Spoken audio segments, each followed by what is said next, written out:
Jeg havde jo sagt, at den skulle være fremme til den dato. Ja, der er jo lidt gået noget galt Så troede der. jeg jo i det, jeg sagde det, at så greb du den derfra. Så jeg skulle køre hjem til dig, Der siger du meget med dine handlinger. lave ordren og sende den afsted. Er det? Så ja, jeg synes, du skulle have sørget for, at den kommer afsted. Hvorfor er det overhovedet ikke kører begge to? Altså ud fra afleveringen. Er det så effektivt? Ja, Der er noget kvalitetstid også, vi får, Dennis og jeg, her på turen. det er det, alle iværksættere siger. Det synes jeg også er dejligt. Du begynder at sætte timer på. Glem det. Du skal arbejde hele tiden. Og gøre det til din fornemmeste opgave og maksimere, hvad du så får ud af den tid. Men du har aldrig fri. Hvad synes I så, I får ud af den her tid nu? Jamen, vi får snakket lidt om virksomheden og få drøftet nogle tanker på helikopterniveau, ikke? Mens vi har kørt her, har jeg jo virkelig holdt igen. For ikke at tage al taletiden også, for også at Dennis kom til ord.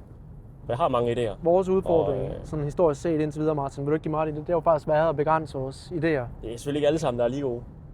Men der er Dennis i hvert fald rigtig god til at sige, når de ikke er gode. Så er der nogle ting, der jeg lader slippe igennem, Det, ikke? Så du kan ligesom mærke det på egen krop. At så kan du selv se det. Jeg er jo ikke herover, om vores kunder trykker tilføje til kur eller ej. Hvor meget er det, vi har solgt af Så, det der akvarel-sæt? Det tænker jeg ikke så meget over, Dennis. Men det er jeg ked af på din vegne, at du åbenbart grubler rigtig meget over det der.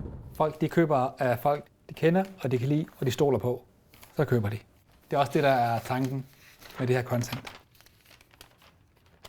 På den lange bane og noget andet. Men det, jeg i hvert fald tænker med YouTube, jeg godt kunne tænke mig, det skal være en business. Og der skal så kunne være vlogs, det er i virkeligheden det, vi laver nu. Vlog og vlog. En slags behind the scenes. Ja, du rynker på panden. Michael gør sådan her. Men det er ikke dokumentar, vi laver. Katbanken har mange navne og mange venner. Spørgsmålet er, om de ville sætte pris på, at vi lige bankede på og kom ind og hilste og Jo, præsenterede os selv og sådan. Jeg tænker jo, at det er jo en gave, der kommer til at være i centrum på mange måder. også det med vores rejse, ikke? Også hvordan vi nåede så langt. Det er jo nok mange, der gerne vil høre om. Noget business og noget personal, og så kan man have forskellige typer YouTube-konti under det, og det er meget forvirrende, og du er meget bedre til det end mig.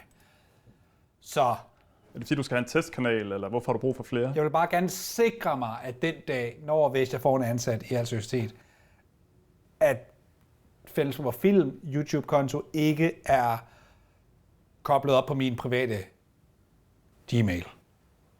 Det er det. Så er det ikke bare, at du går ind Føler og du, arbejder? at du ved, hvordan vi kan gøre det, så jeg ikke behøver at se flere YouTube-videoer nu?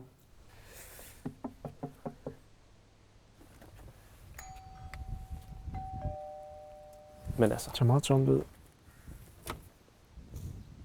hvad var det, de skulle hedde? Nygade 20. Når dem Brita. Hun hedder Karin, hende der bor her. Om er det ikke bare i bilen? Skal ikke bare i bilen igen? Jo, det er vi da nødt til.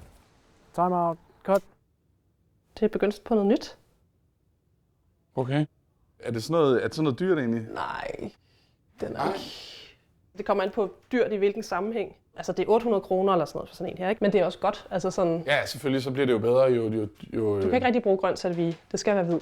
Okay, det skal være hvid. Det skal være hvid. Det skal være hvid, yes. Nu bliver jeg med at klikke her, så sker der ikke rigtig noget. Det er, hvad fanden jeg skal gøre nu? Hvad fanden det er, altså. Hvad gør du egentlig, når du møder modstand i din virksomhed? Har du et eller andet? Går en tur, spiser en snack, tager en lur. Hvor lang tid plejer du at powernap ad gangen? Det gjorde jeg engang. Og nu power jeg through. Så jeg kan godt ligge, men jeg sover ikke, for det er ikke søvn. Det lyder som om, at du så ikke får så meget ud af det. Jo, jeg synes den dårlige ryg, jeg har. Men du har ikke valgt at investere i Singapore. Vil du med i IKEA næste uge? Så har jeg faktisk overvejet, om det både skulle være videoprojektet for næste uge, og om ikke det er på højere tid. Må vi lige kigge på. Er det generelt ikke også svært at få noget for hånden, altså man har seng i det samme rum som sit kontor, eller hvad? Jo, men der er noget transporttid, man sparer. Nogle gange er det et kæmpe problem.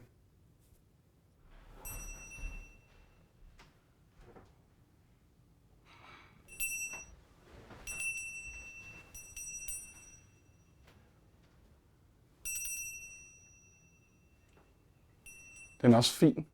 Hvor har du den fra også? Er det også fra den samme butik? Der er en lang liste af alle mulige mærkelige tekniske ting, og der er en TXT, men den skal jeg vel ikke ret i. Jamen tror du ikke? Er det ikke den kode, der skulle sættes ind?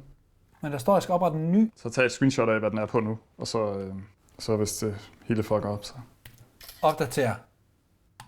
Så står den og tænker. Ja, men nu hvor jeg har givet lidt IT-support her, moralsk støtte, kan vi så lave det interview follow-up ting der? Ja, men det jeg kører i baggrunden. I baggrunden? Eller hvad? Ja. Ja, jamen det er mere, du skal måske ikke sidde der, fordi det er Ja, sådan lidt en mærkelig...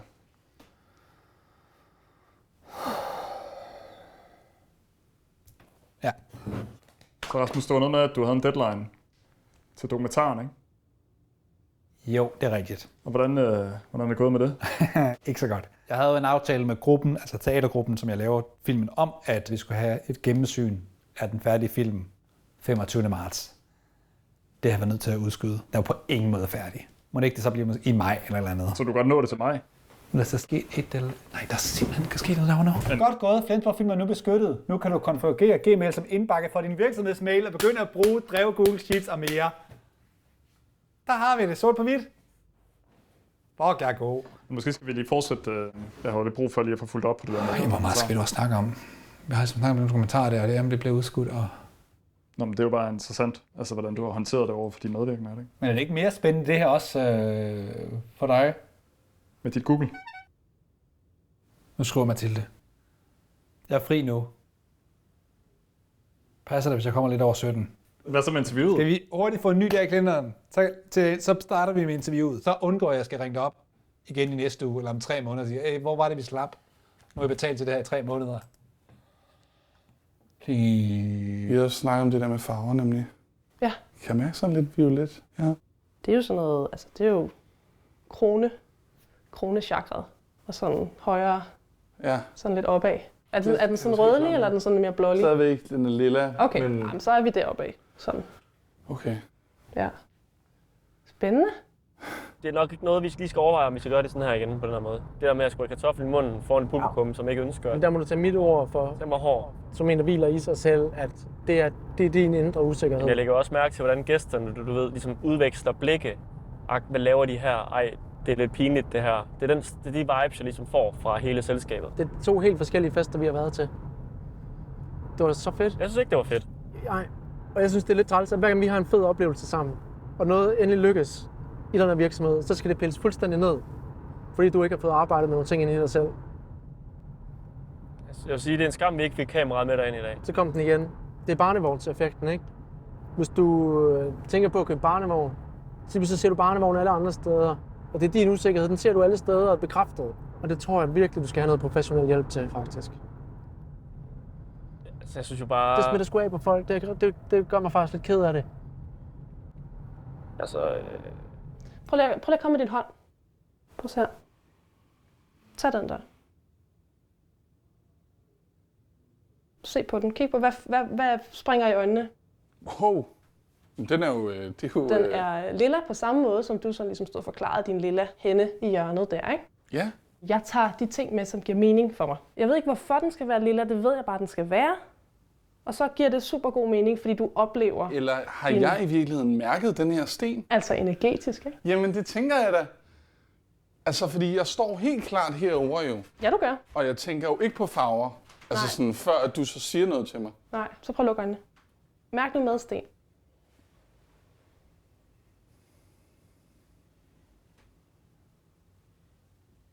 Prøv at trække vejret en gang. Træk vejret ind.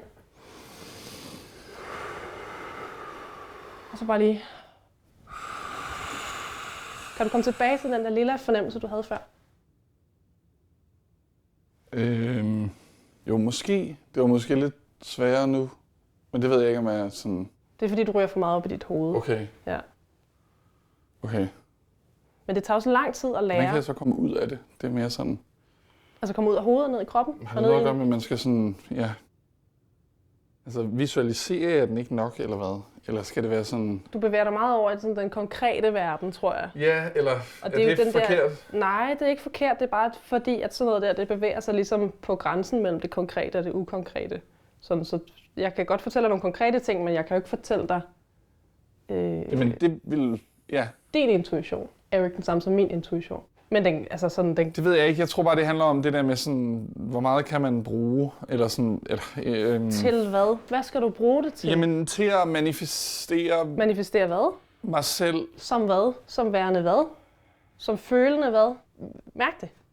Bare sig det. Bare sig det, der falder dig ind. Bare sig det første, der kommer til dig. Hvad føler du? Hvad ønsker du? Mærk dine desires. Jeg synes godt, når der bliver varmt herinde. Kan vi ikke bare... Altså, kan vi ikke...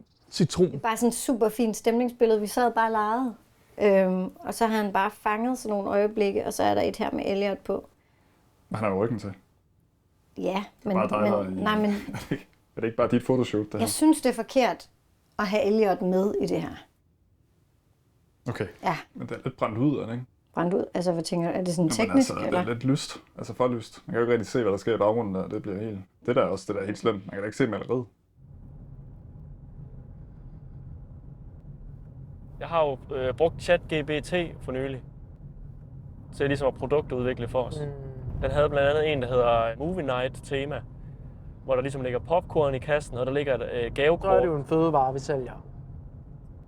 Ja, det er rigtigt. Jeg tror, det giver en masse problemer. Ja. Det er noget bøvl. Kunne man lave noget digitalt måske? Men folk bare køber måske et billede af en kartoffel, hvor vi så har skrevet en hilsen. Så kunne det være på mail for eksempel. Så kan vi jo tage lidt mindre, for eksempel 90 kroner. Så du skulle ikke sidde og taste ind, at det bare kørte helt af sig selv. Fordi jeg tror nemlig også... Så er det jo passiv indkomst lige pludselig. Præcis, ja. Når vi så også er møde med investorerne. Ja. Det er jo sådan noget, de lidt bedre kan lide at høre, ikke? At vi er digitale. Ja. Så nu skal du så være fotograf, eller hvad? Nej, altså jeg kan jo ikke tage billeder for fanden. Har du set de billeder, jeg tager?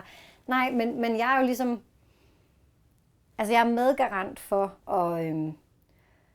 at lave det der rum. Altså sådan sørge for, at rummet bliver trygt at være i, og hjælpe dem ind i det naturlige. Men altså, det lyder da svinedyrt. Er det ikke svært nok, bare som fotograf, at få folk til at betale? Jeg tror virkelig, du underkender, hvad forældre er villige til at give. Altså, det er jo et minde for altid. Jeg vidste ikke, om du skulle have med i, så du har bare fået den. Ja. Det ved jeg ikke om... Nej, men tak. Altså, jeg drikker ikke kaffe, men ja, du må også undskylde, hvis du synes, jeg var sådan lidt hård ved dig før. Nej, det behøver du slet ikke sige. Det er mig, der undskylder, og situationen den lige stak af, og ja, jeg tror, jeg lige kom op i... Ja, altså jeg prøver lige at starte en virksomhed nu som iværksætter. Det skal simpelthen handle om healing og energi, og hvordan man ligesom sådan... Så jeg har en bil for eksempel, og så havde jeg tænkt mig, at folk kan komme ned og få et frirum i bilen, og så kunne gå op igen, hvis det var på arbejde, eller hvis det var til en familiefødselsdag eller andet, man havde brug for. Men jeg tænker, at det vil du være perfekt til. Du er den perfekte. Fordi det kunne også være smadret fedt, hvis det var dig. Altså, jeg ville jo elske, hvis det var... Ja. Der tog med ud som fotograf. Altså, jeg gør det jo ikke for penge. Men altså, hvis... Altså, jeg er jo glad for donationer og sådan noget, men det er ikke sådan, det er jo ikke det, der giver den gode. Så lad mig bekymre mig om det med pengene, og så kan du bekymre dig om det spirituelle. Altså, du sidder på et eller andet kontor med et eller andet teknikerjob, som ikke har noget som helst med kreativitet at gøre. Og nogle gange, så kan jeg godt få lidt ondt i maven på din vejen. Eller sådan, fordi jeg ved, det er ikke det, du vil. Jeg kan ikke helt se den der med corporate og... Ved du hvad? Altså, Ved du hvad? Det er meget... Ved du hvad? Det er meningen. Jeg tror, det er meningen, vi skulle mødes i dag. Ligesom da jeg mærkede den lille sten. Du får lov at finde historien. Altså, det skal være filmisk. Men på det er din jo måde. en historie om, at de hygger jer, og har det godt og glæder jer. Det er jo ren... De tegn, man får, de skal jo også... Altså, de skal jo føles... Nå, men hvordan skal jeg så gøre dig opmærksom på det? Jeg føler ikke, jeg har gjort andet. Jeg er der 100% lige nu. I din business? Er det fordi, du vil være healer, eller er det fordi, at du skal tjene penge på det? Ja. Det føles ikke som et koncept, hvor du har hjertet med. Altså, jeg tænker, at jeg går nu. Jeg tror, det ville være godt for dig. Godt for mig. Hvad skal det betyde? Jamen, nu bliver du sådan lidt sur, det er jo ikke meningen. Nej, men det er godt for mig. Det synes jeg da godt kan opfattes lidt nedladende. Det her det er bare en mulighed for at mærke med dig selv, at du ikke sidder fast. At du godt, fordi ja, du er ikke ved målet, men du kan måske bevæge dig tættere på det sådan her.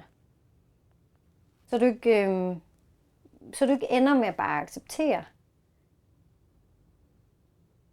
Altså, jeg kender det bare fra mig selv. Det er min største frygt i hvert fald. At jeg lige pludselig bare accepterer. Nå ja, så skulle jeg ikke være kreativ. er tårnet. Tårnet er det første. Her, se. Du kan da ikke bare... Klovnen. Stop med det der. Du kan ikke bare trække kort. Og det sidste kort er Wheel of Fortune. Bum. Det er forandring. Altså det her, det er... Ja, det er da mega meget forandring, det er, at man bliver nødt til at prøve noget nyt, du. Og det... Det er inevitable change, new journey og possibilities. Det er der. Det hele. Hvad skal vi så gøre? Det er i hvert fald en Hvad skal vi så rigtig gøre? god kombi til at starte et firma, men jeg skal ikke, det er dit jo. Jeg skal jo ikke være med i det der. Du skal 100% være Nej, med i jeg det. skal Det er det, ikke. jeg har sagt hele tiden. Det er det, der er meningen. Vi kan lige... Det kan vi ikke lige... jeg kan mærke, at jeg skal lige... Jeg skal i hvert fald lige... Ja, altså du er med. Nej, Du er med i jeg virksomheden. skal hjem, og jeg skal lige finde min energi, hvor den er. Så det er i dag, eller i morgen, eller hvordan er det?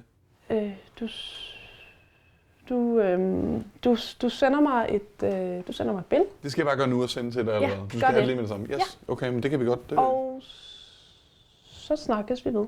Okay, men du skal... Så jeg skal også have den mikroport der, nej. Ja, det er jo... Vi skal også have mikrofonen, så det er lige...